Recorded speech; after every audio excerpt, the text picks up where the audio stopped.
Mtazamaji wangu na msikilizaji wangu wa Ezra Christian TV and Radio, ninakukaribisha kwenye kipindi cha siku ya leo ambacho kinaitwa Uhotani ITHUA-INI. Nikakwambia ya kwamba Uhotani ITHUA-INI inamaanisha ya kwamba ulikuwa kwenye shida za maisha, Mungu akakusaidia ukafika mahali ambapo upo, Mungu akiwa amekumudu hadi ukasimama wima. Hivyo basi siku ya leo huwa tunaita Blessed Thursday, siku ambayo imeweza kubarikiwa sana. Hata ukipitia katika mateso, Mungu yu pamoja na wewe. Hivyo basi nataka uingie kule kwenye Facebook, uweze kulike, ufollow na ucomment. Nikakwambia kwamba usiweze kukaa peke yako au kusikiza hizi hadithi peke yako, sambazia wengine ndiposa waeze kufikiwa na habari hii. Majina yangu naitwa Pastor Grace Jenga. Ingia kule kwenye YouTube, usubscribe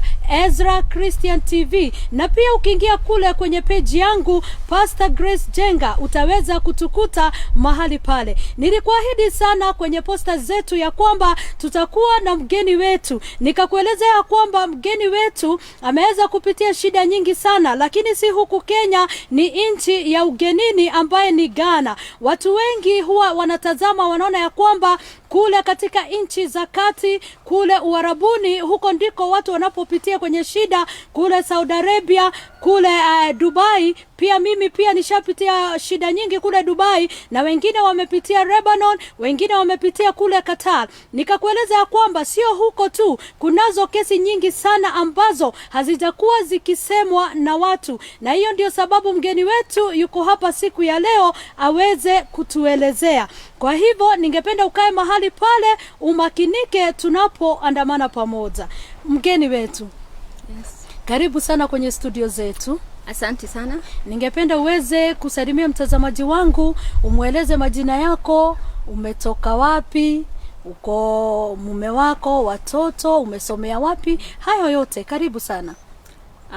Kwanza nashukuru Pastor Grace. Thank you for the invitation. You're welcome.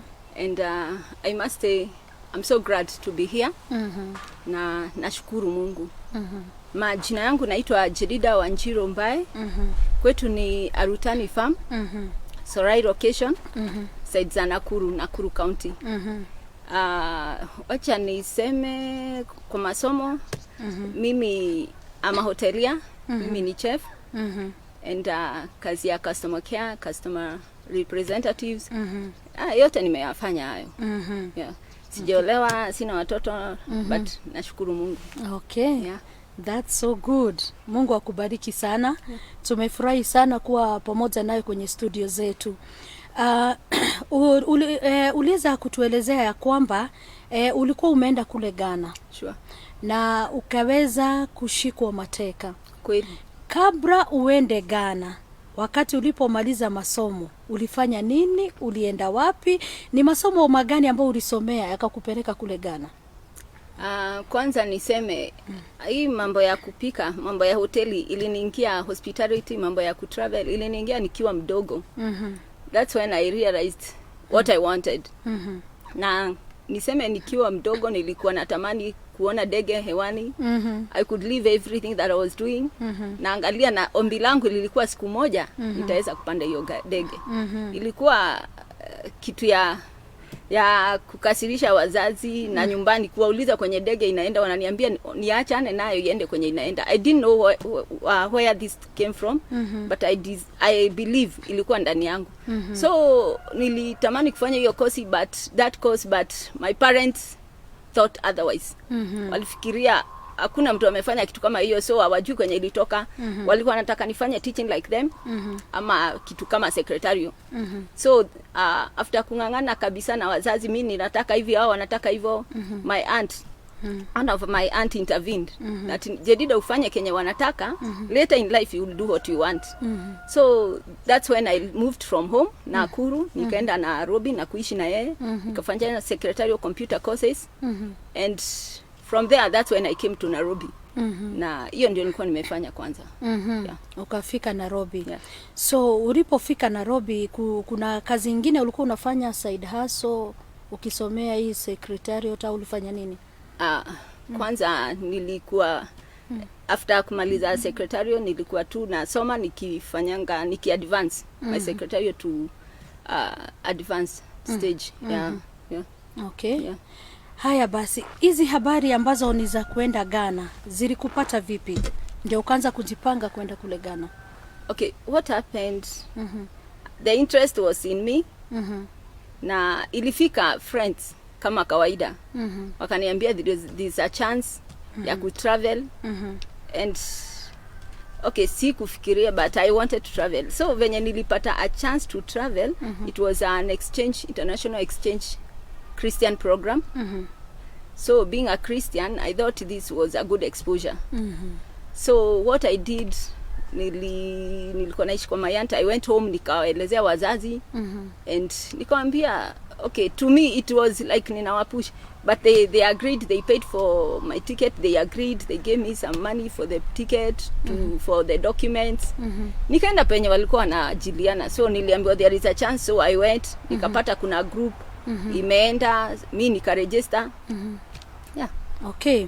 Kwa hivyo mahali ambapo ulikuwa unaenda kulipa pesa, kulikuwa na group ingine ambaye walikuwa wamesafiri kwanza? Okay. Ulifikia hayo mambo, kuna group ilikuwa imesafiri? Wenye nilikuwa nao walikuwa wanasafiri, na walikuwa washamaliziwa kila kitu. So me, I went later. That's when I started my processing. And after I was nilikuwa nafanya papers zangu, wao washamaliza, washaenda. That's according to what I was told. Lakini una uhakika ulijua wameenda? Uliwasindikisha kwenye airport au uliona picha zao wameenda, ama tu ni kusikia tu ulisikia wameenda? Mimi nilisikia walienda, wakanionyesha papers, and watu walikuwa okay, kila mtu alikuwa anamaliziwa unaenda kivyako. So yeah. Okay. Kila mtu anamaliziwa unaenda kivyako. Yeah. Lakini pale awali umeambiwa ya kwamba ni shirika la watu wa kanisa. Wanaenda kule kama seminar. Yeah, like a conference. Like a conference. Lakini sasa imefika wakati sasa ni mtu anasafiri peke yake. After that group, what I was told, because it was a group, they had left. Okay. They had left. Tulikuwa hao ndio waliniambia na wananiambia wanaenda. So wao wakamaliziwa. Walinionyesha papers. Okay, you know, you don't have even experience, you don't what. But walinionyesha papers, wakaniambia wao wamemaliziwa, they are leaving in few days time. Okay. So mine, I was starting, and also I was working, so I could work by time I could come. Unapatia my papers. Yeah, like that. Tukifunga shule, it was a college. Tukifunga shule, that's when I went in April. Yeah. Haya basi, umeenda kule kwenye ofisi, ni agency, natumai ilikuwa agency? Yeah. Haya, umeenda kule kwenye agency, umejisajiri kila kitu na umeripa. Sasa ni wakati wa kusafiri. Ulielezewa ya kwamba mahali pale unaenda kufanya nini? Kuna kazi ilikuwa tayari au tu ni hiyo conference? Okay, it was like it was a 1 month thing. Conference inakuanga 2 to 3 weeks. So we were to stay there like 2 weeks. Then with the course what you have done, you are to assist in the office. So like me, it was a secretary. So I was to assist in the hizo vitu zote. Then later we were to meet another group. That group, then we were to be tuingishwe kwa makazi in that ministry for some time, because it was like an exposure kind of. After the conference, then you instead of enduring like 2 to 3 months, after renew our stay, we could be absorbed, tufanye something, then we come back. It was like a short something. Yeah. Okay. Imefika wakati uko kwenye airport unasafiri. Yeah. Kutoka hapo sasa mambo ilienda vipi? So what happened, when I was leaving, we were to leave because the group had moved. So we were to move with the director, the owner of the group, because kila kitu imeenda, the person was going. So we were to go with the director and meet the other group on the other side. So a day, just 2 days, a day before, 2 days, just a night, a day before, akaniambia, he has a lot pending work in the office. So he was supposed to live with me, but he'll come later after 2 days. So, and I was to live alone. So the day came, I went to the airport. My parent, I thank God for my parents. They were, from the word go, walikuwa wananishikilia. So I just thank God for them. So my parent, my siblings, wengine wakanipeleka mpaka airport, wakaona nimepanda ndege ni kweli. And I was very excited because that was my prayer answered. Okay. I went to airport. I went to that one. I went to, we traveled with Ethiopian airline. Going to Ethiopia, we had to change flights. So we had to stay for like 45 minutes to goje ndege ya kukuja because that one was going to South Africa. We took another flight to Ghana, Accra. So on arrival, you are going to the baggage to go and get your luggage. So it was surprising because the whole flight, like we were standing there and nothing was coming. So kule kwa kuchukua mizigo sasa kule ndani hakukua mizigo. So tukakaa tunaulizana, sisi wote ni wageni. So tukauliza one of the officers huko, immigration officer. Tukamuuliza akatuambia confirm. So later the luggages zilikuwa zimeenda, our luggages zilikuwa zimeenda na flight yenye ilitutoa Ethiopia. So to South Africa. So hii ingine hakukuwa na anything. We were stranded there. So kila mtu akajisort. We just went. So I didn't have the luggage. At the airport also, after I went somewhere and that was a story. I went, sat down and called the person who was supposed to host me. Then the phone was not going through. I thought I had mistaken. Call, it's not going through. So I didn't have anything to do but call. So I could stay in a car nazunguka na call after 3 hours. So after 3 hours nilikuwa nimechoka, and then the climate here it was cold in April. That one it was extremely hot. So I was just devastated. But after some time I received a call. The call informing me that the host was not around. He had gone to a neighboring country for a mission, and that person who called was supposed to pick me up. To me, I was just tired. I just wanted to go. So I said okay. The person came. I asked him where we were going to. He said they have a family home. That's where I was going. So I just left. We left to the family home. For me, I had hope because my director is coming. He will come and sort this thing out. The host was to come. They'll sort those things out. I just wanted somewhere to stay meanwhile. But after 3-4 days, the director was not coming. And I just thought of calling. Okay. Nikurudishe nyuma kidogo. Mumepitia Ethiopia, mizigo imeachwa. Hautashughulika na hiyo mizigo tena? I told, what we were told, that we keep on trying after 3 days. The plane after going through, going around, itarudi. Hizo mizigo lazima takam. But after some time, it was on a Friday. We were told to come out on Sunday. That's when we picked the luggages. Okay. Yeah. So wewe wakati ambapo umehostiwa na mtu mwingine na sio ule ambaye ulikuwa unaenda kukuta kule, so ulienda kuchukua mizigo yako tena? Yeah, we went on Sunday. The person who picked me from the airport went back on Sunday. We got everything was intact. Yeah. Okay, that's good. Haya basi, umekaa kwenye familia mpya ambaye hawajui, na huyu sio mtu ambaye wewe ulikuwa unatarajia atakuja kukuchukua. Sure. Na sio huyu mtu ambaye ulikuwa unapigia simu. Then from there ilirudi ikatendeka vipi? Au hii familia itakukubali au mtakaa vipi? I just thank God because they took me like one of the family members, and I was given a room. In fact, before I took the luggage had my clothes, so they gave me their own. So they provided some upkeeps before my luggage came. So I just thank God. Niliangukia mikononi mzuri. Yeah. So after calling home, can I continue? Yeah. After calling home, the director was not picking the phone. The phone ilikuwa, in fact, it was disconnected. I thought, you know, somehow nile, so nikaachana. I could call after one day, I could call, but one day I insisted I have to call. It's not going through. I decided to call the other members of the staff in the same office. Where now? Kule Kenya? Kenya.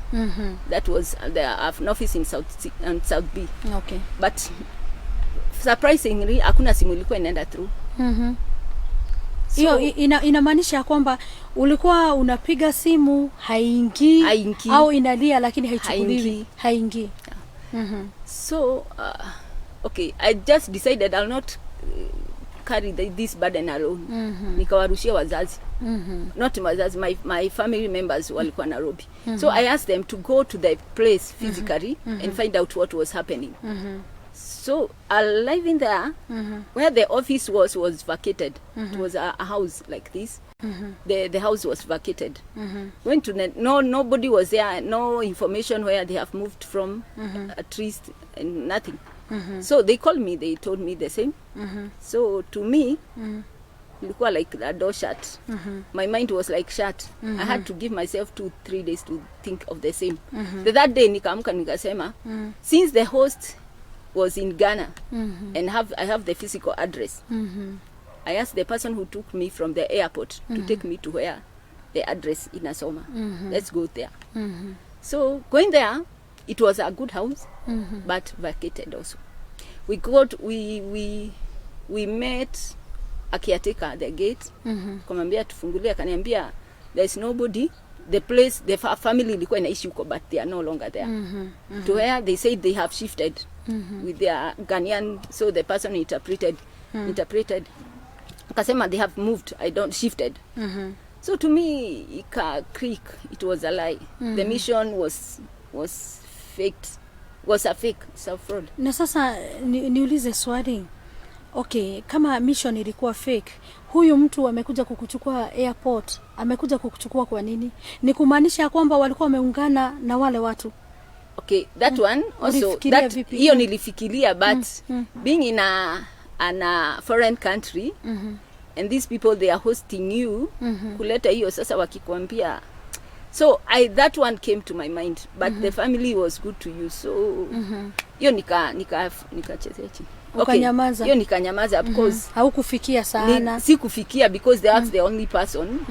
So to me it was like walichezea, they took all the money, because even the family, though they were good, all the family, the money niliwapea kununua food na whatever. Until wakati ilisha ndio okay, later ndio nikarealize even my visa expire. Kwa hivyo kwa hii familia mahali ambapo unakaa ni wewe unatoa pesa ya chakula? Okay, they used to feed, but wanakuambia utoe, so the dollars I had unawapatia. So okay, hiyo sasa ilifika tu hivyo. So what happened, going through after that, I just decided na nika conclude that was a lie. But I thank God, sikuhatiwa, I was not hurt in any way. But I can say kwa mind haikuwa sawa, ilikusumbua kabisa. Because we don't, hakuna mtu wa kuongea na yeye ni nini ili happen, kwa nini haiku happen, this is a stranger, you know. So what I didn't want also to stress my family, because kuona hivyo waliniuliza what type, nikamwambia nitajisort. Okay, I'm working things out. I didn't call them again. I didn't involve them in any way. Nilikuwa nakaa na mambo yangu peke yangu, because you know they are far. Na wanakuhurumia yeje dida kila saa. Nikamwambia mimi niko tu sawa, everything is okay. But I was not sawa. But what happened, God akanipe grace. I stayed. So after kukaa sana, that's where I was going through the papers. Nikaangalia visa, the passport. Nikaona visa ili expire kitambo. Hizo mavitu zote visa ili expire. So I thought ilikuwa visa ya muda gani? Ulienda na gani? Visitation visa? A visitor. A visitor. So when ilikuwa ya like a month, because after that we were to conclude what we are doing, and maybe kama ni to extend, kama ni move as a group, we were to move. Ilikuwa a very good plan. Okay. Yeah. So kutoka kule visa expire. Wakati visa ili expire, ulichukua hatua gani? So to me, sasa ilifika pahali umepitia everything, like there is nothing hard for you again. So when I expire, I just called the family, the person who took me from the airport. Nikaita family when we were taking a meal in the evening. Nikamwambia this is what happening. My visa, this shows nilikuwa at least na kanorage kidogo. Visa imepitisha date, you are given up to that date, na date imeisha. Then they said what? Okay, it was a shock. Because wamebebana mimi wajui kwa nipeleka tena visa expire, a foreigner in a foreign land, then in their house. Na Ghana it's a bit, I don't know about Kenya, but huko they could know every foreigner in every house. Aungejificha. So they know there is a foreigner there. So and nothing was happening to that foreigner. Our ended, I was supposed to move out. The wazee wa kijiji wanajua uko supposed kukaa. So when the visa expired, they told me it was hard for me, very hard. Because waliniambia Jedida nao hakuna kutoka kwa nyumba. Gate was strictly closed. Hakuna foreigner alikuwa na the visitors. Walikuwa nakuja na wakikuja kama ni lazima wakuje watu wachache ama something. Nyumba ni kubwa, unakaa kwa room mpaka waende. So it was hakuna kuenda anywhere, nothing, you are not supposed even to talk. For neighbors wanasikia. So nikakaa like 1 week ama with some few days, hata food haina meaning na nini. So one day nika take courage, nikamwambia in the meeting when tulikuwa tunakula in the supper in the evening. So nikauliza what is the meaning of this, na nikauliza what else can I do apart from staying in the room, kufungiwa huko kila saa. So they told me that it was unfortunate that coming out of the gate ndio wanafunga. I risk myself to be jailed. Ama to be arrested, to be jailed, because I'm in the country. They let me know that I'm in the country then illegally. So kunipitia hizo ligoga na nini. So to me nilikuwa make mind that chochote I'm not going to stay in the house again. So I told them what any other option. Kaniambia that Jedida, that was the only option. So mi nikakumbuka a story in the Bible about the 4 lepers. They stayed there, but one day they made up their mind. There is food kwa enemies. So they said, it's better we live, tupate food tukiwawa tuwawe. At least we eat. Baada tukufe na nini hapa na when we are hungry. So I just decided, these people, me these things, they happened to me, I didn't even know. So I'm going to tell them the truth. Wakitaka kunishika wanishike. So they told me about the extension. The extension. I called home again. I thank God for my family. Nikawambia whatever happening, this is the way out. Nikawambia wanipe pesa kiasi fulani, I go and renew my extend my visa, my stay, as I think of doing or whatever I wanted to do. Na ikishindikana nitakuja nyumbani. So they sent the money. So one day I just woke up, nikawambia I'm going to the immigration. They wakaniambia mimi hakuna mtu ananipeleka. I was new, just new, very new. But wakanicholea map na wakanipe direction ya immigration. I went, nikamwambia God, nikishikwa nimeshikwa, but mimi I'm just going. I went there, nikaanza kufill the forms that extend, that extend, just like any other person. But ikafika pahali ikakwama. How did you come? Why are you extending your visa, your stay? I didn't know what to answer. Amen. So nikaita one of the foreigner. Nikaita one of the foreign affair officer anisaidie kujaza. So si alikuwa naendelea kuona nini naendelea na kufanya nini, wanaweza ulikuja aje ninajaza nini hivyo. But later after the whole thing, he asked me, nikapewa na nikapewa receipt, nikalipa whatever penalty. Then akaniuliza, I'm requesting you to see some visitors who are in this premises. Yeah, so nikamwambia hakuna shida. To me I think nilikuwa nimefika. Nikamwambia God, I had God in me. Nikamwambia God. So mimi kilepas nimeenda. Kwa hivyo kila kitu unaambia unasema ndio. Yeah, kwa maana umefika mwisho sasa. Umefika mwisho and then you have gone through all these things. But baka unasema yani umefika pahali, yeah, imetosha. After all hakuna kitu nimefanya mbaya. So nikasema sawa. Nikaingia in a room. It was a big room, and the people who met me were huge white men with the initials are Interpol. Those are Interpol police, international police, FBI, with the navy blue jumpers, and the senior police wamejaa huko. Hizo unaongelewa juu ya hizo mavitu zao, mapolisi wao. So entering, kila mtu akasimama wakaniambia welcome. Nikasimama nikaka in a lounge like the way we are seated. Wakaanza kuniuliza, they just want to know how I came in the country. So I gave my story. So one of them, I think the Interpol, one of the international police said, that's why they are here. That's their mission. They have come. That's their agenda. They were informed that in Ghana there was so much trafficking, child trafficking. And that's why they are here. Wow. Mtazamaji wangu, umeweza kusikia vizuri ambavyo mgeni wetu Jedida ametuambia, na pale ametuanza katika hadithi ya kwamba alitamani tu kuenenda katika nchi ya ugeni, na akapata nafasi ya kuenda kule Ghana. Akaambiwa na marafiki kuna mwendo ambao unaendwa na watu ambao ni wa kanisa, wengine wachungaji, ati wanaenda mahali pale, na ikasemekana ya kwamba kunao mpangilio watu waende kwa sababu ya ile kitu ambayo umehitimu kule shuleni, utapata nafasi ya kupata kazi. Kwa hivyo safari yake haikuishia mahali pale, akaungamana na agency. Kutoka hapo akasafiri, mizigo yake ilikuwa imeweza kuchukuliwa na kwenda mahali pengine. Hizi shida tu zingali zinamfuata hapa na pale. Nikueleze kitu moja ambaye nimeshika katika hiyo hadithi. Wakati ambapo unaenda katika agency, tafadhali, na watu wetu wamekuwa kwenye shida nyingi sana, na hizi ndio shida nyingi sana Uarabuni, watu wamejipata kwenye hatari. Unajiungana na agency ambayo wewe hauelewi imetoka wapi, hauajui, na wameenda wakakondisha chumba, wakaweza kufanya kazi wakati huo, wakachukua fedha zako, lakini hawa watu baadaye ukiwapigia simu hautawapata, washahama kwenye hiyo room. Na hii ndio ukora ambayo imekuwa ikiendelea, na hiyo ndio hatari ambayo mgeni wetu alijikuta nayo. Lakini tumesikia kwamba alienda akajikuta kwenye familia, na mahali pale visa yake ikaweza kuisha, akajiunga na watu wengine, na akakuwa ya kwamba anasafiri na wale askari na wale international police.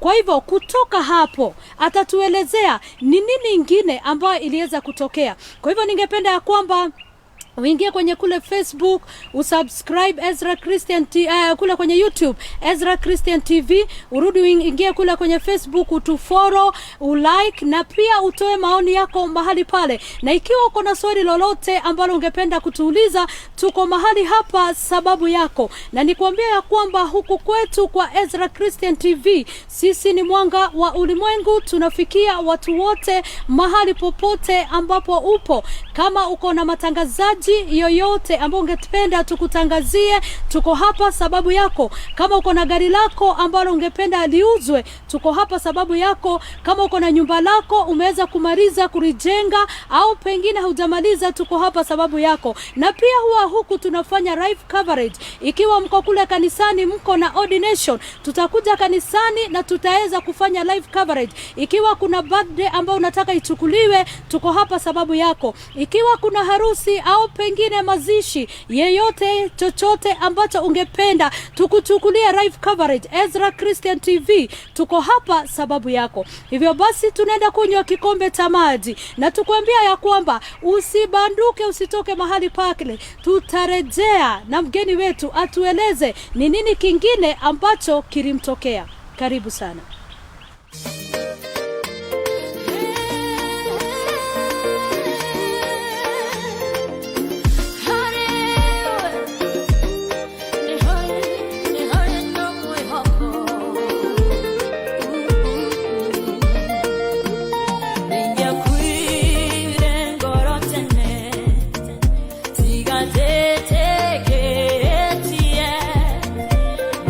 Nawe nga wangai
tena msikilizaji wangu na mtazamaji wangu, karibuni sana huku kwenye Facebook. Naona watu wameingia sana.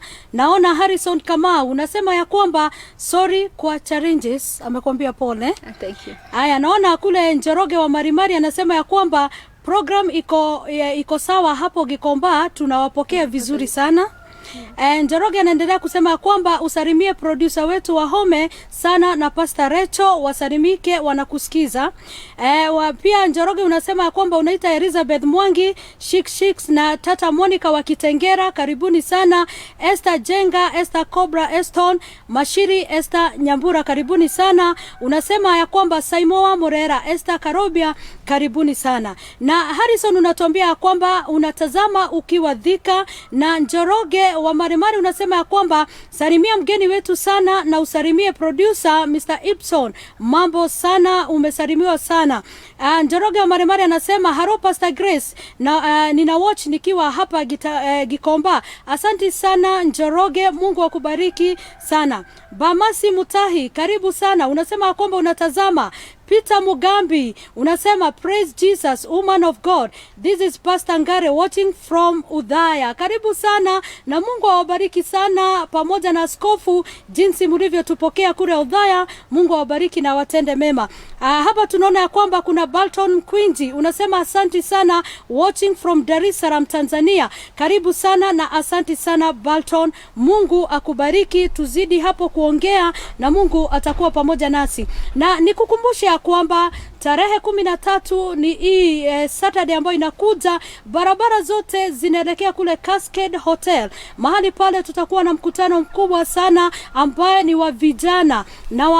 Naomba ya kwamba wachungaji au watu wowote muweze kupatiana vijana wenyu. Maripo ni bure sana, bure kabisa. Hautaripishwa chochote. Kunayo chakula kule, watakunywa na yote, hakuna kulipa. Peleka mtoto wako mahali pale au vijana muweze kupokelewa mahali pale, muende mkafundishwe jinsi ya kuepukana na mihadarati, jinsi ya kuweza kuchagua kazi njema ambazo mngependa kufunzwa, kazi ya kuleta faida katika maisha, na wanaweza kuzindua kizazi kipya, jinsi ambavyo wanayuthi watakuwa wenye kizazi kingine kipya, waondokane na mambo ambayo yamekuwa yakiwadidimiza. Hivyo basi watakuwa mahali pale washauri ambao ni wakuu sana, watakuwa mahali pale hadi mwimbaji wetu mashuhuri ambaye anaitwa Karo Wanjiro atakuwa mahali pale. Na muungano huu umeweza kutengenezwa na mtume wetu ambaye anaitwa Joe Daniels,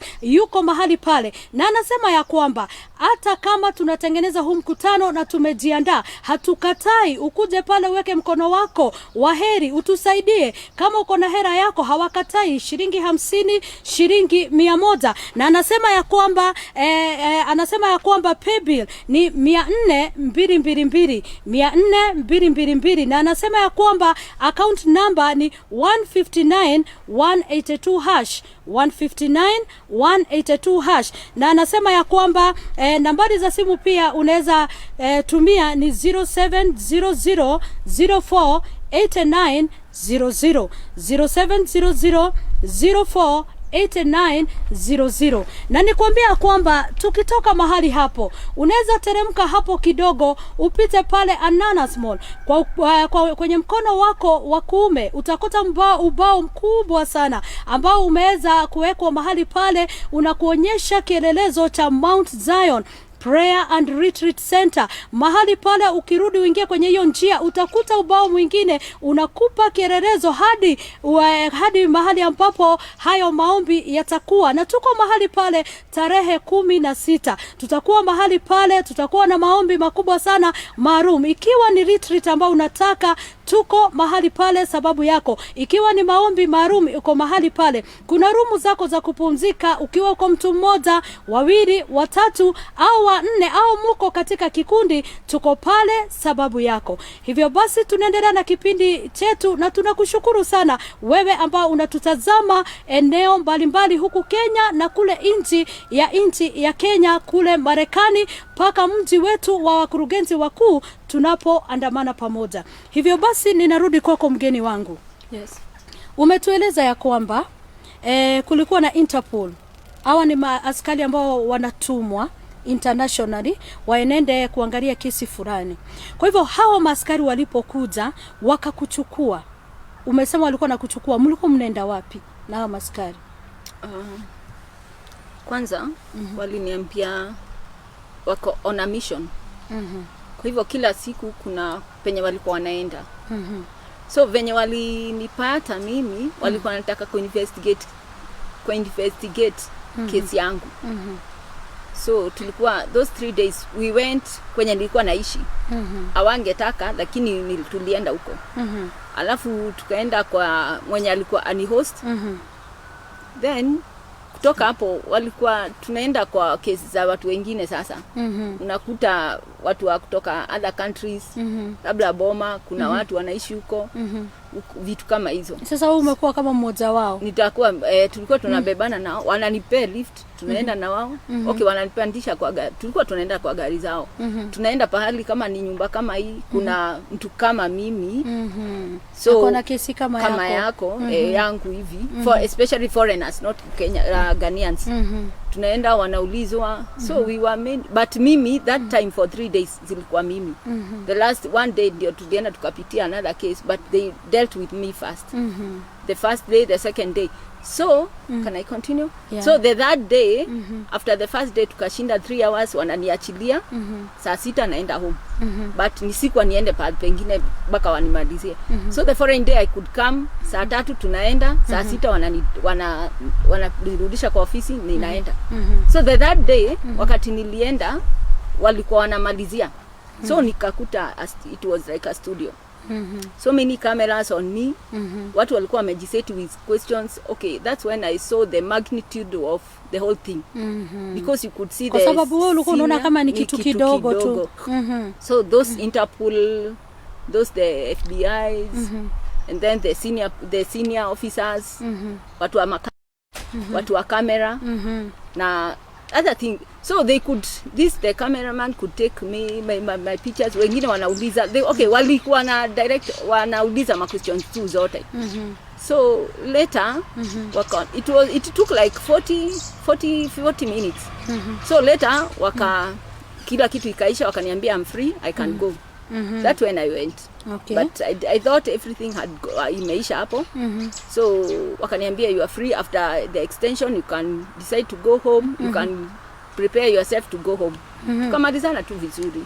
Kwa hivyo hawa mapolisi walikusaidia kuongeza siku zako za kukaa kule kwenye nchi ya ugeni? No, wakati nilifill in ilikuwa extension. So badala hivyo wakanipea like 2 months extension. Ulisaidika wakati ule? Walinisaidia huko kwa wakati nilijaza forms. That zikaenda wakaniambia I'm okay. Because sometimes they cancel wakiona iko kinini. Lakini wakaniambia itaendelea kuprocessiwa after 2 months. I jazzed for 2 months. Sasa ndio nilikuwa nimejiprepare, then I go home.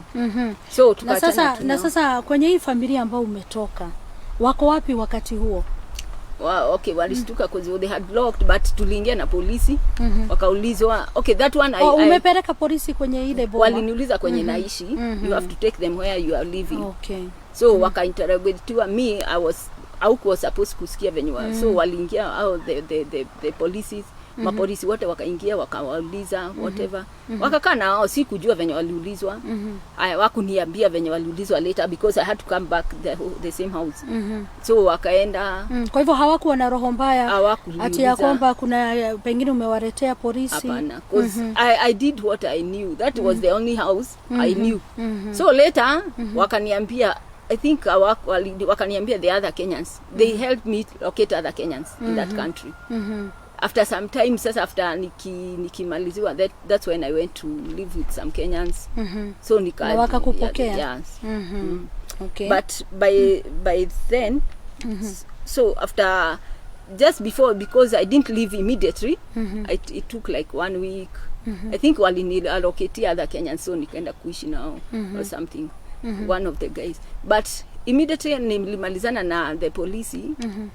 I had headache, mixture, nilikuwa tu hivyo. I needed sleep. Kwa maana haya mambo ni mengi sana. Hizi ni kamera, hizi ni picha. The questions were so many.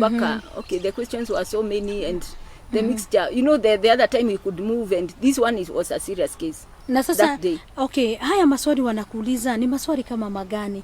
Au pengine wewe ni mshukiwa kwenye nchi ya wenyewe, au imekuwa vipi? Waliniuliza the way, the first time I gave them, the first day, I gave them how I came. That time, on the third day, was details. Okay. The person, the office where it was located in South B in Kenya, all the details za Kenya, kwenye nilikuwa, the people, because I had their names, nikapeana zote, all these things, na nini, hata kama walikuwa wamefunga, baka simu zao, hata kama zilikuwa mteja, hizo vitu zote, the details, they wanted the details. So what happened, after I finished, nikaenda nikalala. So I thought everything was okay. For the first time nikatoka nje ya gate. I was free. Nikatoka nje ya gate. Went to a shopping center just around there. Nikaona mtu anafana mimi kwa newspaper. So what happened, I went closer. Kufika hapo nikakuta my full passport page, my passport photo in a full page. One of the Daily Nation. Ile ilikuwa the selling newspaper.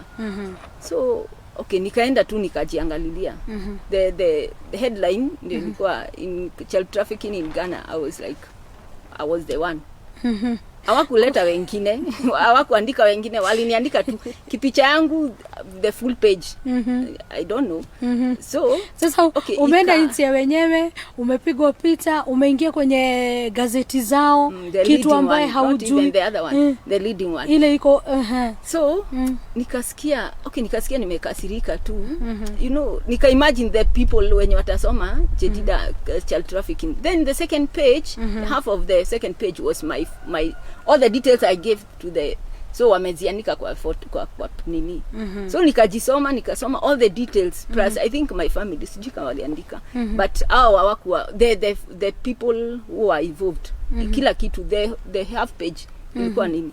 So nikasikia vibaya. I bought a copy, went back to my room as usual, started crying, but nikaona hii kitu for 3 days. I used to eat strip, saa zingine sitaki kukula hivyo. So I didn't have somebody confront ama kuongea hii maneno nayo, mambo ya trafficking. Okay, I had so many vocabulary that time. So I didn't have someone to talk to. After that day I thought I go to the same office, immigration. Niwaulize what meant this, the whole thing, what it meant. So that time I went with a Rahosafi because I had the copy. My passport, my visa was being, my stay was being processed. So hakuna mtu alikuwa anishike. So I went there, wakanielezea what it meant, those vocabulary, who are the FBI. That's when I knew what Interpol was, and sikuwa najua hizo mambo ya mambo ya immigration mingi nilisomea huko. Then walikuwa wanafanya pamoja na immigration, the foreign affair. So those two offices, they became my friends. So wakanipea a lot of information, the positive one, nini. Then when I shifted from that place to, I found some Kenyans. They were living a very, okay, they were working there, so they gave me an accommodation. And after 3 months, we used to gather as Kenyans family. We eat mbuzi choma and something. So when I went there, I had some time ya kuenda around, tukapatana nao, and my time almost went off. Ya ile nilikuwa nimepewa 2 months ya kurudi. This time round nika decide I don't want to kosea the government. So what I did, I planned nikalipa ticket, nikaomba pesa, nikaitisha pesa tena, nikapewa pesa ya kwenda air ticket, na nikajua naenda home. So one of the meeting with those Kenyans, nikawauliza, now I've planned to go back home. I didn't tell them about the story, it was so bad. Sikuambia whatever I've gone through. I came like I was staying with these people, I've come to stay with them. That one ilikuwa ni saidi yangu because you know. So I told them I have planned to go. I've already planned na nime make my mind to go back home. Because there were so many giants that kuka uko na nini, but I just decided to do the right thing because I was informed from the immigration na nini. If we want to be light with the international kwenye unaenda, be light with them. Don't usivunje sheria and all these things. So what happened? I decided to go back home. With those Kenyans, one of the last meeting we had, the last meeting we had, I told them that I wanted to go back home. And I asked them what they wanted me to do for them. I just thank God. Whatever they told me is what I knew most. Okay. Hiyo ya mambo ya migration. Kwa maana sasa umeingia kila mahali na unajulikana. So nikawaambia, wakaniambia what they wanted. It's like we didn't have an embassy in Ghana. The only place you can be sorted mambo ya immigration was in Cote d'Ivoire. That time Cote d'Ivoire had war. The other place was in Nigeria.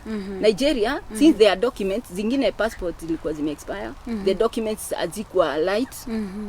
So wakaniambia, hawakujua what I was going through, but ni sikuambia.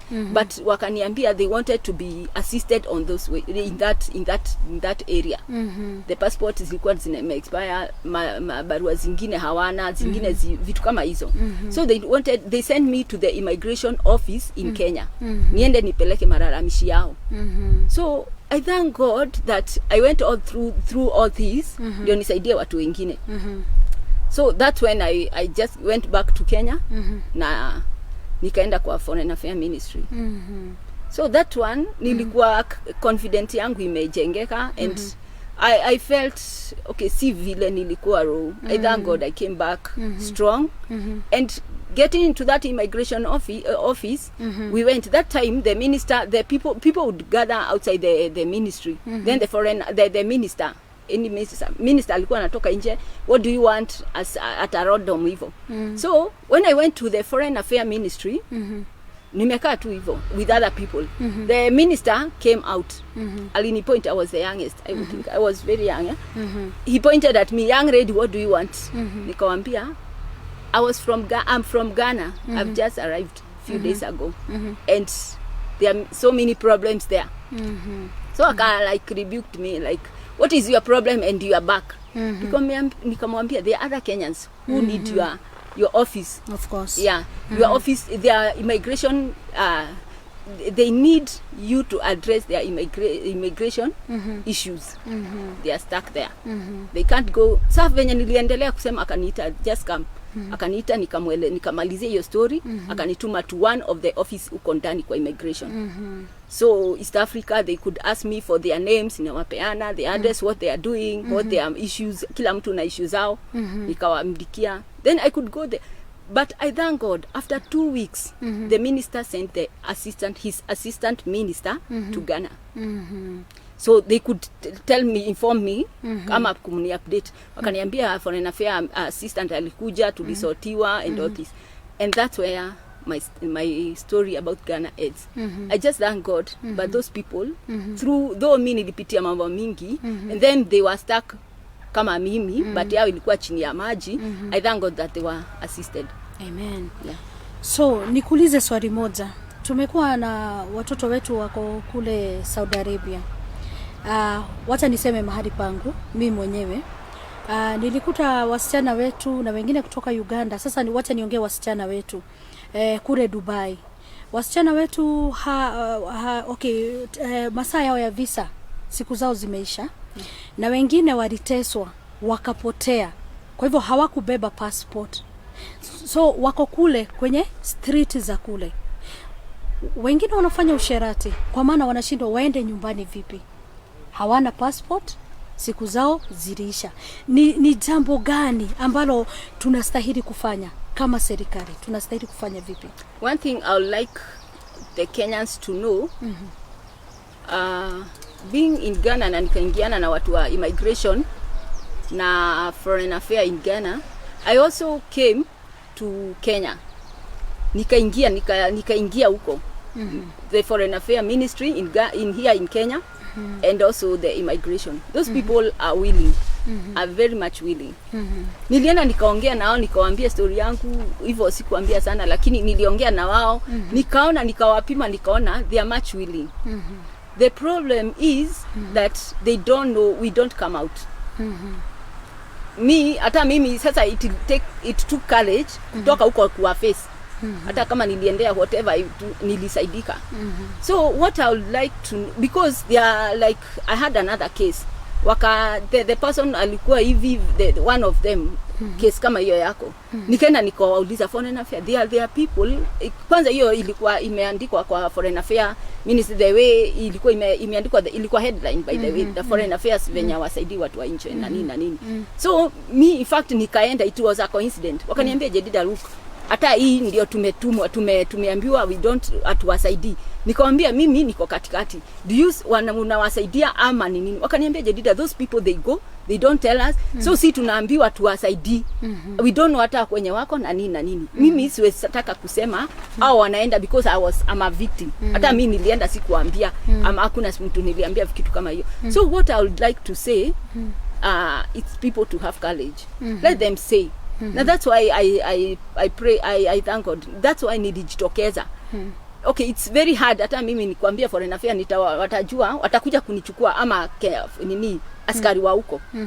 But you can talk to a person who can help you. Ama hata kama ni kitu mbaya, unajua ile mbaya unamwambia, then anajua venye atakuelekeza to those to those ministries, or to whatever. For example, unaenda kama mimi nilienda, I was supposed to go in certain address.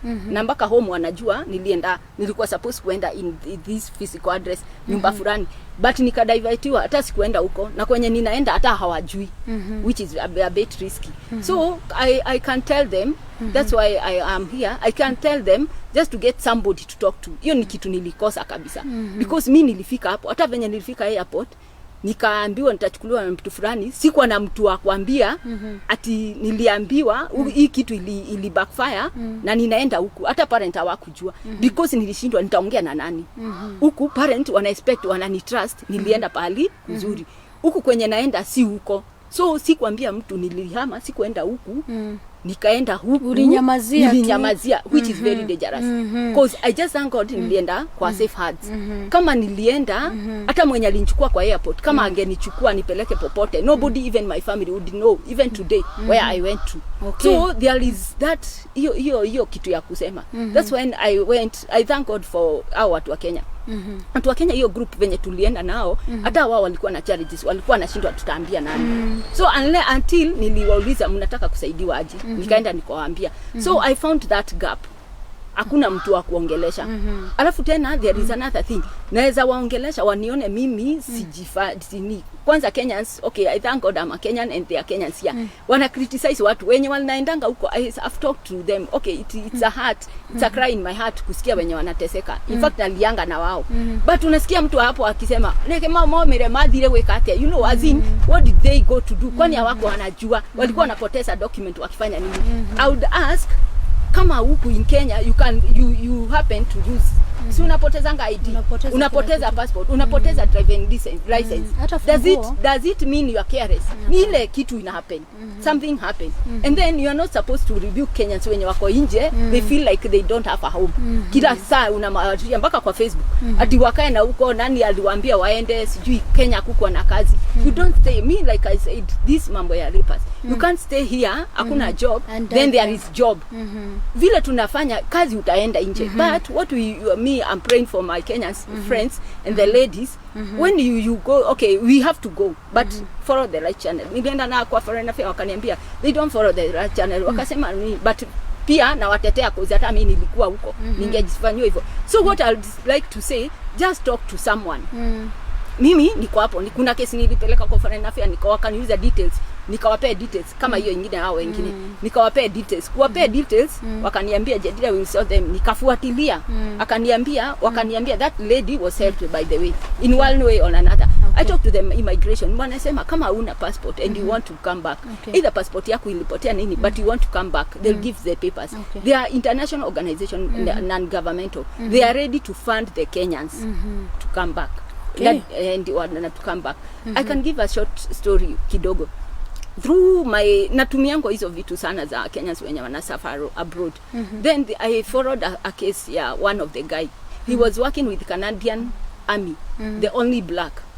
Na kaka akaenda as American to nini, alikuwa anataka kuinvest. Then the document akasecure na one of the banks. So after, unfortunately, bank ikaenda down, akaruse all the document. Picha yenye alikuwa nayo no hiyo ya nini ya army akiwa the only black. Na alikuwa na lot of money na alikuwa anataka kuinvest. But wakati documents zilipotea, what ako US atafanya nini? Alihave kupotea. What they do, venye umesema, they street, unaenda kwenye watu wenye watakikani wanatakaanga, which is very hurting. Alienda kwa outbuilding. Mimi nilimuona amechukulia na one of the media houses. Akiulizwa what is akapeana nini yote, the story yote, na akasema what he just need ni papers aende Kenya tu. So alikuwa anataka papers na nini na ticket aende home. Anajua kwa Western Kenya. So alikuwa anataka tu, na unaona ni mtu mpaka English unasikia kabisa na experience yake, lakini amezeeka. He want just to go home.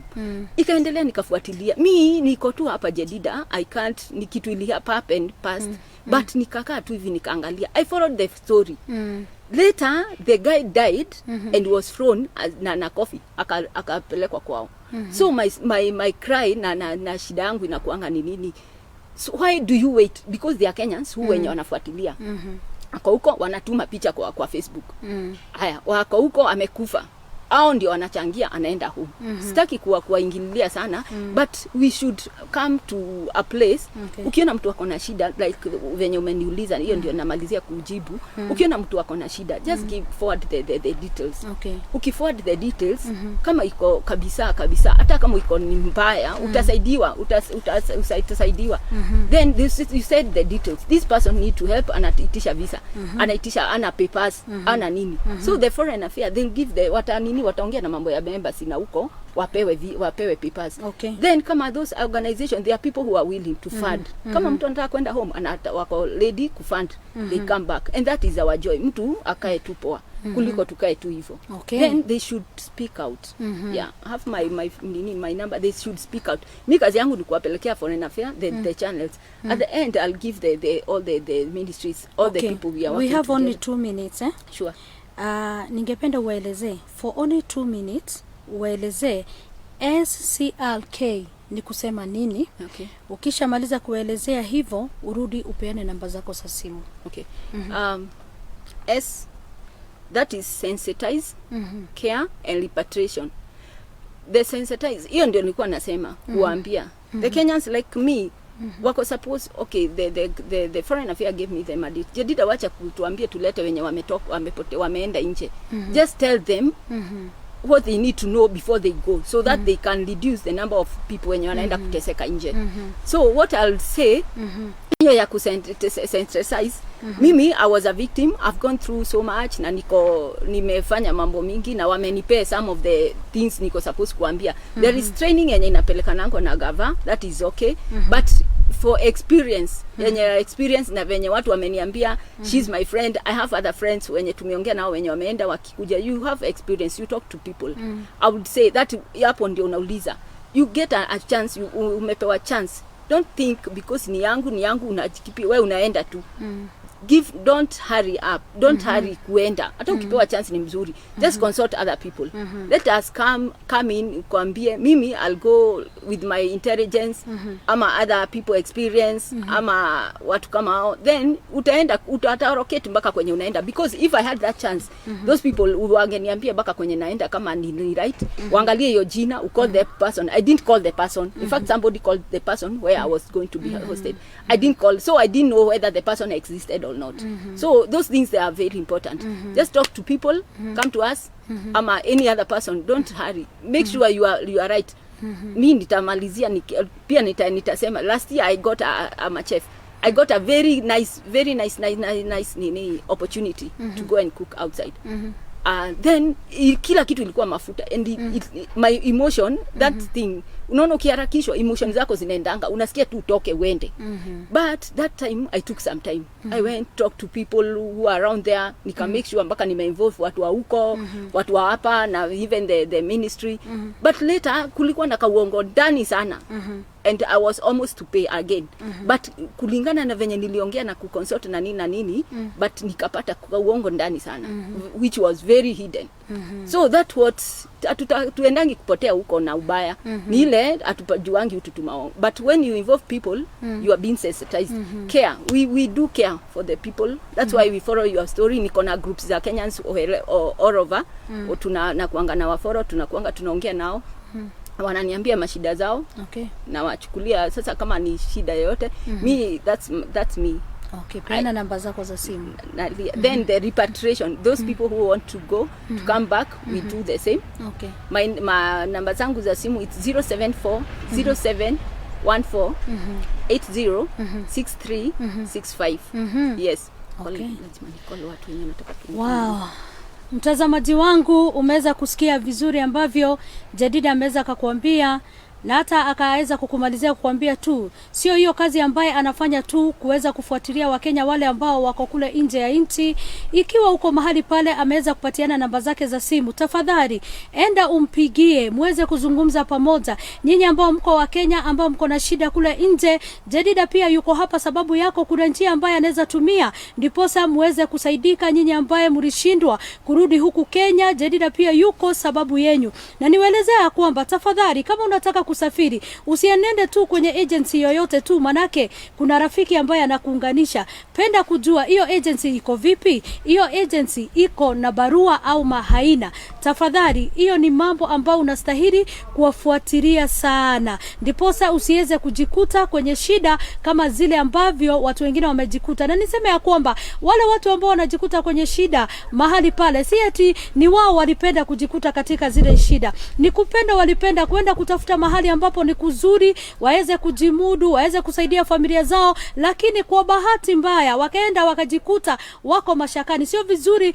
waone ya kwamba ni kama walistahili kufanya hivi na hivi, ndio wanashindwa hata kurudi kwenye nchi hii yetu ya Kenya, manake mnadhani alienda kule ako na maisha mazuri sana. Kwa hivyo wewe ambao uko kule nje, usiogope hata kurudi nyumbani, hata kama hauna chochote. Nchi yenu ni nchi nzuri na utakuwa na amani katika nchi yako, sio nchi ya ugeni. Ikiwa uko na hatari mahali pale, rudi nyumbani na maisha yataweza kuendelea vizuri. Niseme ya kwamba tulikuwa na kipindi kizuri sana na Mungu amekuwa pamoja nasi, na kilicho na mwanzo kina mwisho, na tumefika tamati ya kipindi chetu cha siku ya leo. Niseme ya kwamba kama ungependa mashauri au maombi, utaingia kule kwenye Pastor Grace Jenga, utatukuta mahali pale. Na kama ungependa pia kuzungumza pamoja nami kwenye simu ni 0721 989 308, 0721 989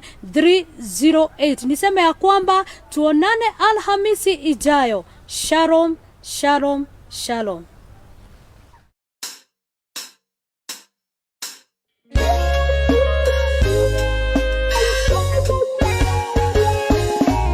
Emodongwe na kwaleria osho muthinekanie osho thecetwo ngoro ni miario miuru ya andu wire hinya wa gutoria ni uria umaga na theinie tiga gweterera opinioni aratakana ndwanyu totoragio ni kweyomia o amwe na thacia Ngai ino thinde kwenda mundu wa gutua ngoro na ihenya totoragio ni kweyomia ona ninde kwehinya ino thinde kwenda mundu wa gutua ngoro na ihenya orwo Jesu ndeumirie amenya kuria ciaritwo ni Maria na Juthufu na Maria ciaria kawaida era ndowe ni ndungata